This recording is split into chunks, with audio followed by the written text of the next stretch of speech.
Hello friends, आज के video में डिस्कस करने जा रही हूँ लिएम ओ फ्लैहर्टी की स्टोरी हिज फर्स्ट फ्लाइट, जो कि आपकी बुक फर्स्ट फ्लाइट के अंदर है, चैप्टर 3।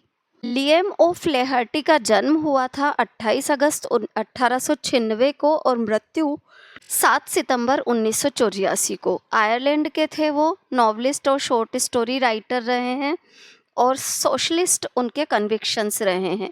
ये सब चीज़ें भी ध्यान रखिएगा।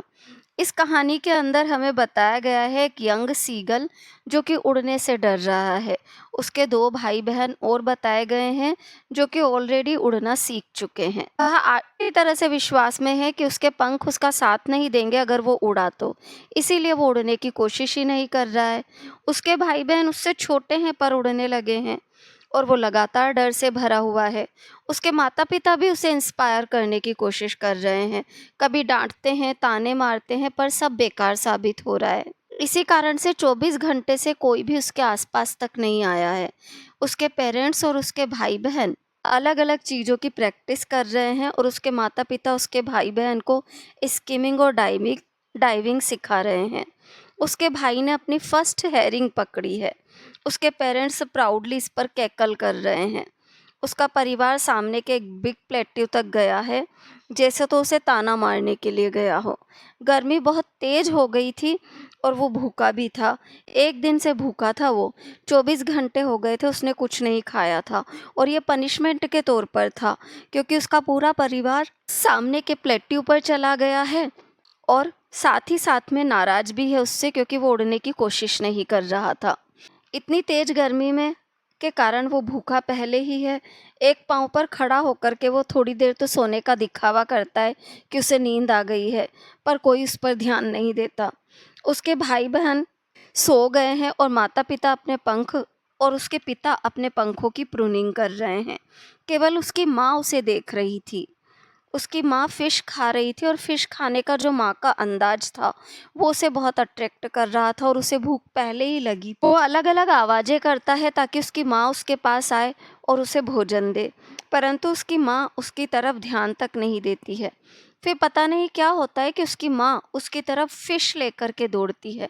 यंग सीगल बड़ा खुश हो जाता है क्योंकि अब उसकी माँ उसके लिए फ़िश लेकर के आ रही थी, परंतु उसकी माँ उसके बिल्कुल सामने पहुँच कर के एकदम से हॉल्ट कर लेती है, रुक जाती है, उसके पास नहीं पहुँचती, उसके सामने मुँह में फ़िश लेकर के रुक जाती है हवा में ही। यंग सीगल कन्फ्यूज़ होकर के अपनी माँ की तरफ देखने लगता है कि आखिर उसकी माँ ऐसा कर क्यों रही है। वो भूखा इतना ज़्यादा है कि उससे भोजन सामने देख कर के सहन नहीं होता और वो एकदम से भोजन पर झपट्टा मारने के लिए जब उछलता है तो उसकी माँ और पीछे हट जाती है। परिणाम ये होता है कि वो नीचे की ओर गिरने लगता है। नीचे की ओर गिरते गिरते उसे एहसास होता है कि पता नहीं कब उसके पंख उसने फैला लिए हैं और अब वो उड़ रहा है। तो इस तरीके से शुरू में जो वो गिरते वक्त बहुत ज़्यादा डर गया था, ये डर उसका 1 मिनट ही चला और जल्दी ही उसने खुद को संभाल लिया और अपनी माँ और भाई बहनों के साथ अपनी फर्स्ट फ्लाइट को एंजॉय करने लगा। अब वो ये भी भूल गया था कि उड़ने से उसे डर लग रहा था। वह अपने अलग-अलग अंदाज दिखा रहा था उड़ने के। उसका परिवार उसे प्रोत्साहित कर रहा था। फिर जब थकान के कारण उसने उड़ना बंद कर दिया, तो वो समुद्र की ओर गिरने लगा और समुद्र की सतह पर टच करते ही, यानी कि वो डूबा नहीं, उसने उसकी फर्स्ट फ्लाइट इस प्रकार से पूरी की। यहाँ पर हमारी कहानी ख़त्म होती है और ये बताने की कोशिश की है कि किस तरीके से जब हम कोशिश करते हैं तो कभी हारते नहीं हैं। एक मोरल ऑफ द स्टोरी हम कह सकते हैं ये रहा है। अब क्वेश्चन आंसर की बात करें तो देखिएगा, थिंकिंग अबाउट द टेक्स्ट का पहला क्वेश्चन क्या है। Why was the young seagull afraid to fly. Seagull क्यों उड़ने से डर रही थी? इसलिए डर रही थी क्योंकि उसे ऐसा लग रहा था कि अगर उसने उड़ने की कोशिश भी, his wings will not support him. Do you think all young birds are afraid to make their flight. क्या आपको लगता है कि सभी यंग बर्ड्स उड़ने से डरते हैं? Yes, every bird is afraid to fly. और are some birds more timid than others. पर ऐसा होता है कि कुछ बर्ड्स ज़्यादा टिमिड होते हैं दूसरों से। Do you think a human baby also find it a challenge to take its first flight. क्या आपको ऐसा लगता है कि मनुष्य के जो बच्चे होते हैं वो भी ऐसे ही डरते हैं? हाँ, बिल्कुल, मनुष्य के बच्चे भी ऐसे ही डरते हैं, जब अपना पहला कदम उठाने की कोशिश करते हैं। हम कई बार ये चीज़ अपनी रियल लाइफ में भी देखते हैं। The site of food मैडन्ड him, भोजन देख कर के वो पगला गया। वाट डज दिस सजेस्ट, इससे क्या पता चलता है? What compelled the young seagull to finally fly, इससे ये सजेस्ट होता है कभी कभी माता पिता को हमें कोई चीज़ सिखाने के लिए हमारे प्रति कठोर भी होना होता है, और ये कठोरता हमारे अच्छे भविष्य के लिए होती है। तो हमें कभी भी इस बात से नाराज़ नहीं होना चाहिए, क्योंकि हर चीज़ जीवन में एक शिक्षा देने के लिए होती है। What compelled the young seagull to finally fly, अब यंग सीगल क्यों फाइनली उड़ा?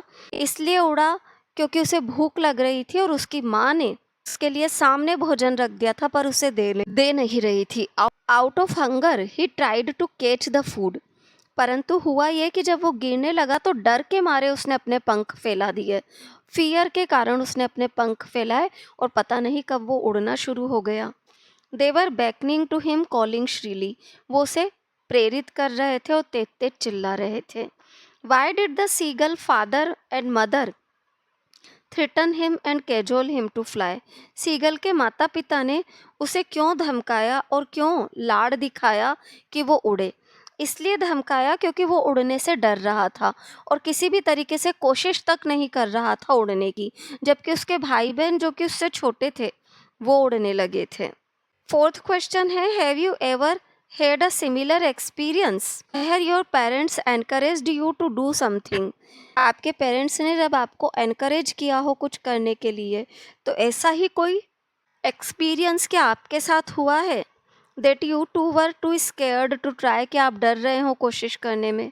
Discuss this in pairs two और ग्रुप्स, ये आपके सेल्फ एनालिटिक क्वेश्चन आंसर हैं, तो इस वाले को आप अपने स्तर पर लिखिएगा आपके किसी भी एक्सपीरियंस को।